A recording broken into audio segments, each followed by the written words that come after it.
उसी सवाल से कंटिन्यू करते हैं जो पिछली क्लास में हम लोगों ने डिस्कस किया था, और उससे रिलेवेंट एक दो लोगों के डाउट्स भी मेरे पास आए थे जैसे एक्सपेक्टेड था। तो पहले मैं अल्टरनेट सोल्यूशन देता हूँ, फिर वापस उस सवाल के अंदर जो डाउट्स थे उस पर जाता हूँ।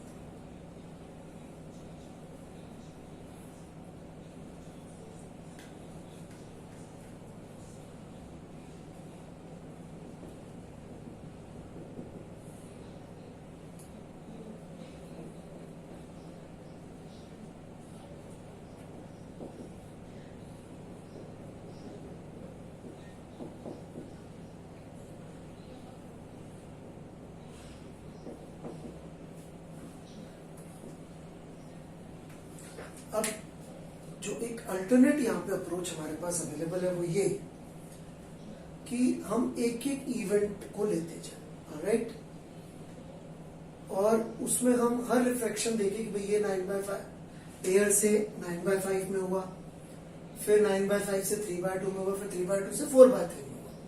जब इस तरह से सोचेंगे तो फिर लेंस का एयर में रखने का या कहीं पे रखने का कोई मतलब नहीं निकलेगा, राइट। तो यदि एच हाइट पे इसको रखा हुआ है पहले और हम चाहते हैं वापस यहां आ जाए, तो एक एक इवेंट हम लिखते जा रहे हैं, ऑलराइट।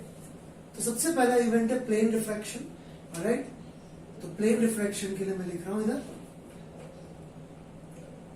μ2 हो गया 9/5 अपॉन x1, इमेज जहां बनेगी μ2 बाय 9/5 माइनस μ1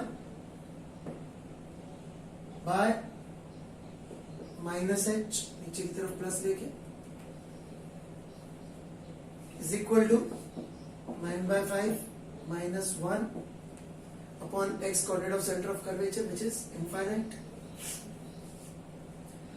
अब अगला इवेंट होगा 9/5 से 3/2 में।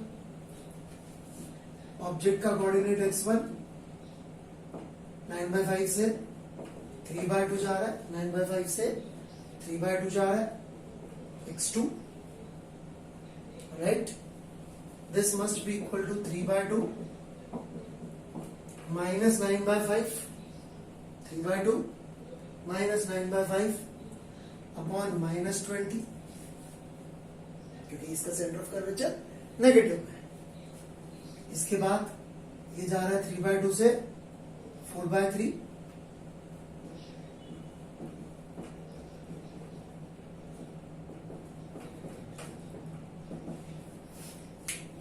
so 4/3 upon xi,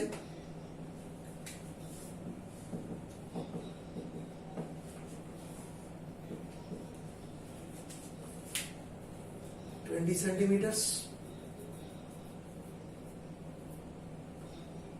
प्लस 20 में आ जाएगा। So this is what we have, right. इनको यदि हम सबको जोड़ दें तो ये टर्म्स कैंसिल होती चली जाएंगी, और ये टर्म भी आप सोचिए जब ये 4/3 में एंटर हुआ इधर, राइट, तो रेज हम कैसी चाहते हैं, पैरेलल चाहते हैं कि मिरर पे पैरेलल जाके गिरे, पैरेलल गिरेंगे तो वापस लौट जाएंगी। तो एक्स आई भी इंफिनिटी हो गया। अब इनको जोड़ दें तो इस तरफ तो सिंपली 1/h ही बचेगा बस, बाकी सब ये 0 हो गया और ये कैंसिल हो गए, और यहाँ जो बचेगा ये भी 0 ही है। क्या बचा, 3/2 minus 9/5 minus 20 plus 4/3 by 20 minus 3/2 by 20।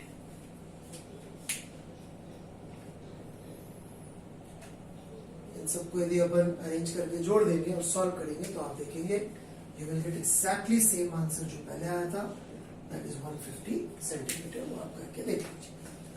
सो यहां पर आप देखेंगे तो हमने कोई लेंस या कुछ भी नहीं माना है, there is no lens, this is just pure event by event analysis.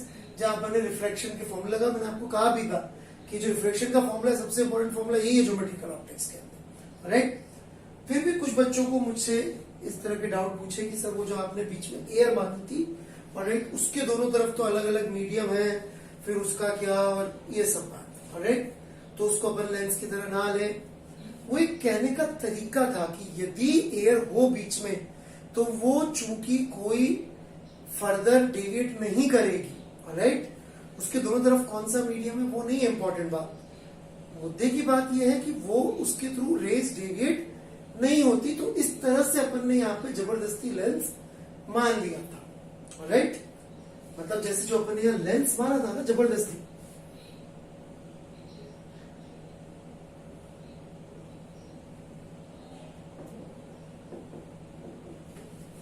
Right, ऊपर भी एयर नीचे भी एयर, और अपन ने लेंस जो नीचे मान लिया।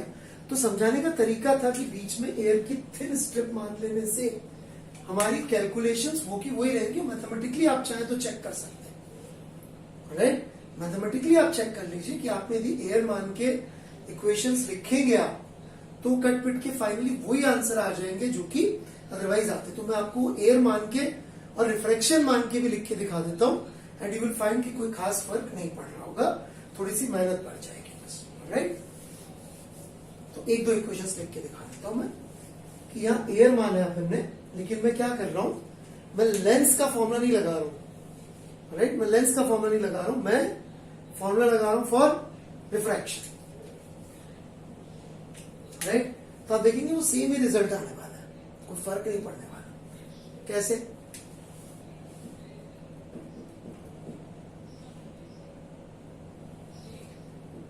ये 1, ये 9/5, तो पहली टर्म तो ये क्या ही हो गई,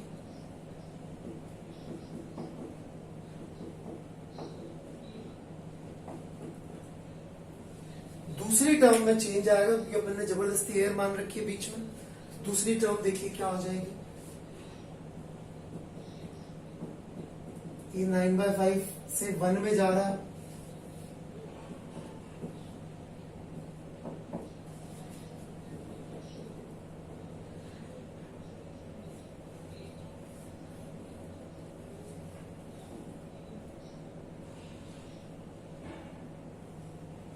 अब ये 1 से 3/2 में जा रही है एयर,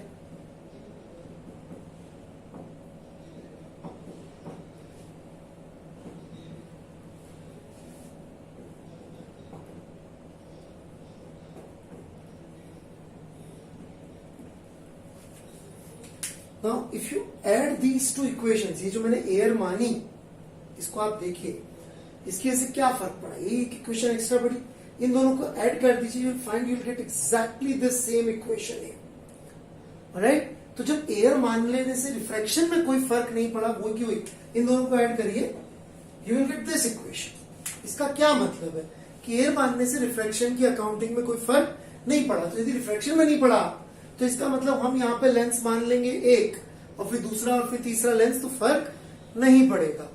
तो हर्ष पूनिया जी ने डाउट पूछा था, तो मैंने आंसर दे दिया कि आप इन दोनों को जोड़ लीजिए, सेम ये की इक्वेशन आ जाएगी, राइट। इसका मतलब कि वो एयर मानने का रिफ्रैक्शन फर्क नहीं पड़ा, तो आप लेंस मान के सॉल्व कर सकते हैं, राइट। अदरवाइज कहीं पे भी थिन लेयर ऑफ एयर मानने से फर्क नहीं पड़ता। दूसरी बात, यहां पर ये सॉल्यूशन आपको जो हमने लेंस मान के सॉल्व किया था उससे फास्ट लग रहा होगा, तो क्या ये सॉल्यूशन ही नहीं करने अपन ने फिर वो क्यों किया? ये बेटा इसलिए फास्ट लग रहा है क्योंकि यहां पर पूछा इमेज ऑब्जेक्ट पे बन जाए, ठीक है बात। लेकिन यदि सवाल ये नहीं होता, सवाल ये होता कि बताइए इमेज कहां बनेगी, right, the question would have been कि बताइए इमेज कहां बनेगी, फिर तो इसमें 3 इवेंट ये लिए, चौथा इवेंट मिरर का, और 3 इवेंट होंगे रे के वापस जाने के, 7 इवेंट के लिए सॉल्व करना पड़ेगा। जबकि वो जो सवाल जो अपन ने सोल्यूशन दिया था, लेंस जो बना लिया था इक्विवेलेंट 1, तो उसमें 3 इवेंट होंगे, एक लेंस आने का, एक मिरर का, और फिर लेंस से जाने का। For if question would have been कि यदि ऑब्जेक्ट यहां है तो बताइए इमेज कहां, राइट। हाँ, ये सॉल्यूशन इजी पड़ रहा है अभी राइट नाउ, क्योंकि इसमें हमसे पूछा गया कि यहां ऑब्जेक्ट है तो बताइए इमेज भी यही बन जाए तो हाइट कितनी होनी चाहिए। तो उसमें क्या हुआ, अपन को वो आगे सॉल्व नहीं करना पड़ता क्योंकि इन्फिनिटी रख के काम चल जाता है।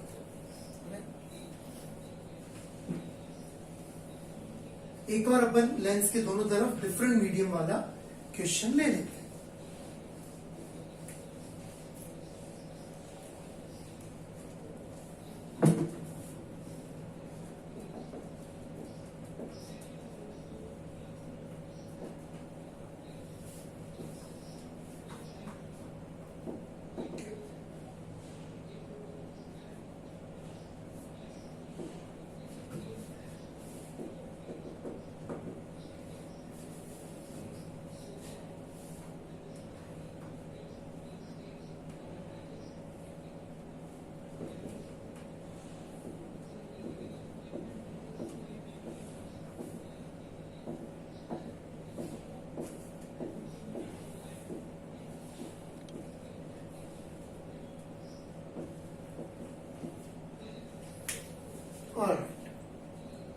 है, ये लेंस है, इधर वाटर है, लेंस के बारे में हमको दे रखा है, ऑलराइट। और हमसे पूछा गया कि यहां पर अपन ने एक ऑब्जेक्ट रख दिया है, okay, at distance of 20 centimetre, alright. और हमसे पूछा गया कि इधर वाटर में इमेज की लोकेशन क्या होगी, okay, location of image. Again मैं सॉल्व करूंगा, उसके पहले आप लोग वीडियो पॉज करेंगे, भूल नहीं गए हो, ऑलराइट, और पॉज करके इसको ट्राई करेंगे। ट्राई करने के बाद ही जो मैं सॉल्यूशन दूंगा उसको आप लिखेंगे, alright.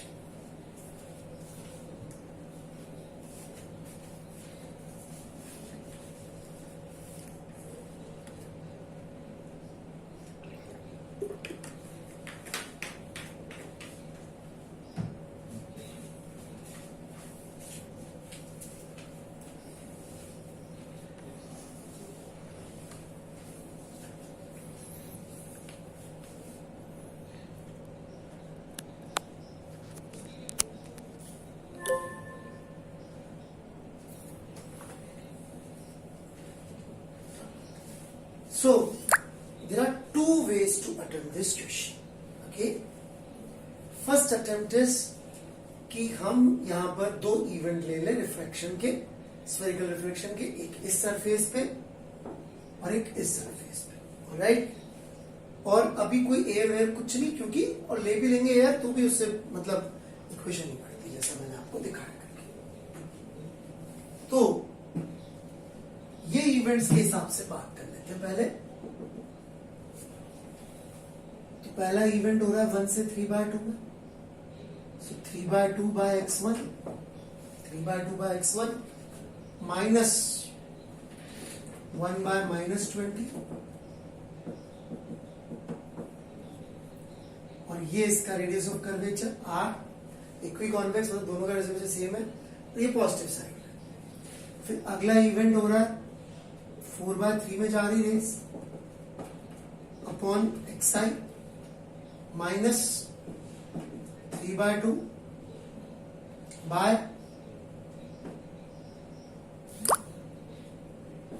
x1 is equal to 4/3 minus 3/2 upon इसका सेंट्रल कर्वेचर माइनस r। अब इसमें प्रॉब्लम बस इतनी सी है कि हमारे पास r नहीं है, ओके, लेकिन इतनी इंफॉर्मेशन है कि r निकाला जा सकता है, वो इंफॉर्मेशन, राइट। कैसे? लेंस मेकर फॉर्मूला उल्टा लगा देंगे, 1/10 1/f is equal to 3/2 minus 1, और थोड़ा जल्दी लिख देते हैं 2/r, क्योंकि 1/r माइनस 1/r का क्या आएगा, राइट, तो half, so 1/10 is equal to 1/r, right. So radius is 10, इनको जोड़ दीजिए,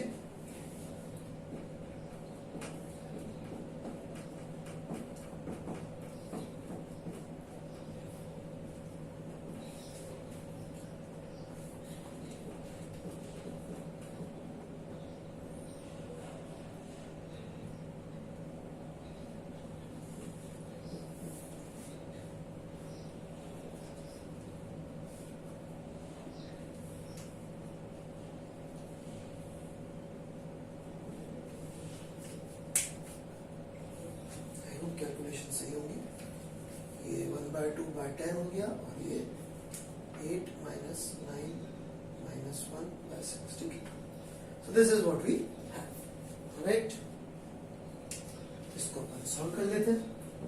सो 4/3 by xi is equal to, right, ये तो कैंसिल ही हो गया आपका, 1/20 1/20, और कितना आ गया 4/3 xi 1/60, so xi is equal to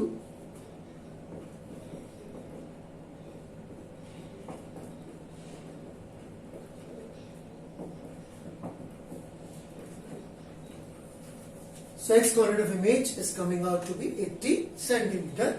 यहां पर आप देखेंगे तो हमने लेंस दे रखा था, परंतु लेंस का फॉर्मूला क्यों नहीं यूज किया? Why we didn't use lens formula? At least this is a different thing, this is, क्योंकि ये हमको फोकल लेंथ दे रखी होती है, तो समझिएगा एयर में दी होती है, राइट, कुछ नहीं कहा है तो ये फोकल लेंथ आ दी एयर में, तो लेंस का फॉर्मूला यूज किया, पर not in this situation, just focal length को रेडियस से कैलकुलेट करने के लिए, और कुछ नहीं कहा होता तो फोकल लेंथ किसी भी चीज की एयर में दी होती है, मान के चलिएगा, राइट। तो ऑब्वियसली फोकल लेंथ इस सिचुएशन में नहीं दी, इसमें मतलब ही नहीं उस बात का। तो ये फोकल लेंथ अपन मुझे दे रखी थी, वो एयर में दे रखी थी, बस ये यूज किया था लेंस, पर हमने लेंस क्यों नहीं यूज किया फॉर्मूला, क्योंकि दोनों तरफ medium was different. Different medium में तो हम लेंस का फॉर्मूला यूज नहीं कर सकते। अल्टरनेट पॉसिबिलिटी क्या है, अब मैं इस पर डिस्कस करूंगा। आप लोग कैसे ट्राई करेंगे अल्टरनेट पॉसिबिलिटी? जबरदस्ती यहां पे मान लीजिए कि एयर की बाउंड्री है, राइट? जबरदस्ती एयर की बाउंड्री मान के आप रिफ्रैक्शन की इक्वेशन लिख के देख लीजिए, देखिए कहीं कुछ डिफरेंट तो नहीं आ रहा है, और फिर उसके बाद में हम लोग इसको लेंस का फॉर्मूला मान के भी सॉल्व करेंगे, राइट? हम प्रूव करेंगे कि एयर मानने से फर्क नहीं पड़ रहा है कैलकुलेशन। जब इधर फर्क नहीं पड़ रहा है तो लेंस का फॉर्मूला यूज अपने आप जस्टिफाई हो जाएगा, क्योंकि जब फर्क ही नहीं पड़ रहा है तो मान सकते हैं दोनों तरफ एयर है। ये लिख लिया होगा। आप एयर के लिए एक बार ट्राई कर लीजिए कि एयर मान के रिफ्रैक्शन का फॉर्मूला क्या बनेगा।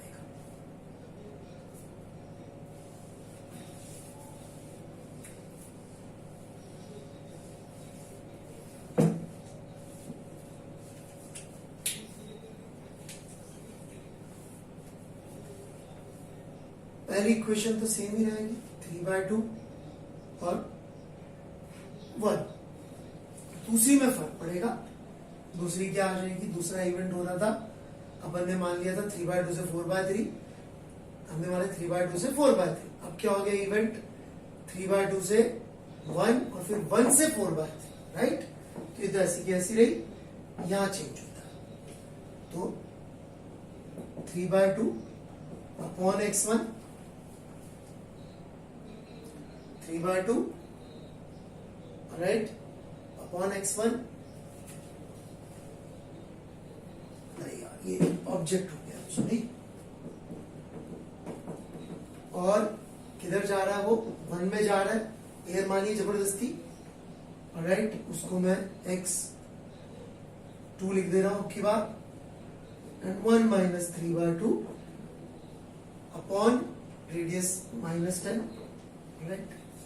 अब ये 1 से जा रहा है 4/3,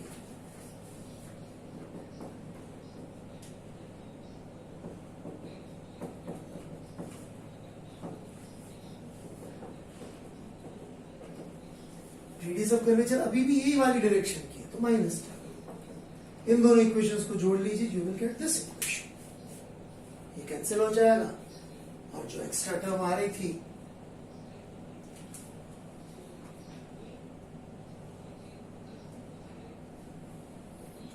तीनों टर्म्स को जोड़ना पड़ेगा।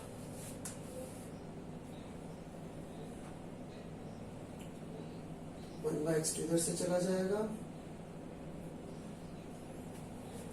ये गलत लिख दिया, -1, सॉरी, -1 4/3 मैंने कल बोल दिया थोड़ा सा, ये 4/3 से 1 में जा रहा था, यहाँ पे आ रहा होगा। इन दोनों को जोड़ दीजिए तो आप देखेंगे 1 वाली टर्म कैंसिल हो जाएगी और आपको यही टर्म वापस मिल जाएगी। दैट मीन्स कि एयर यहाँ पे बीच में मान भी ली थिन लेयर की, तो आपकी रिफ्रैक्शन की इक्वेशंस वही रही। चूंकि रिफ्रैक्शन की इक्वेशंस वही रही, चूंकि रिफ्रैक्शन की इक्वेशंस वही रही, तो देयर इज अनदर वे कि भाई एयर मानने से फर्क नहीं पड़ रहा, हमने प्रूव कर दिया। तो यार फिर हम इसको इतना लंबा समझने की क्या जरूरत है? इसको तो अपन लेंस की तरह मान के सॉल्व कर सकते हैं, राइट? तो लेंस की तरह मान के यदि सॉल्व करेंगे 1 वाला, तो इक्वेशन यहाँ पे बड़ी सिंपली क्या हो जाएगी? 1 by xi minus 1 by -20 is equal to 1 by 10 lens का फोकल लेंथ। लेकिन कहानियां खत्म नहीं होती। ये जो x1 बन रहा है, ये किसमें बन रहा है?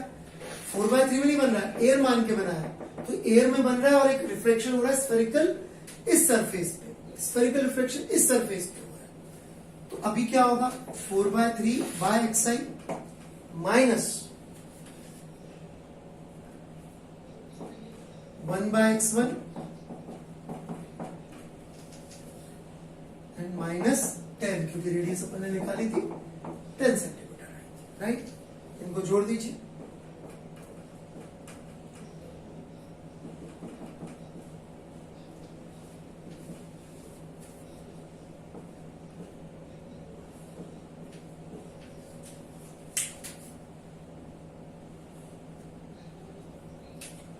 -4/30 and plus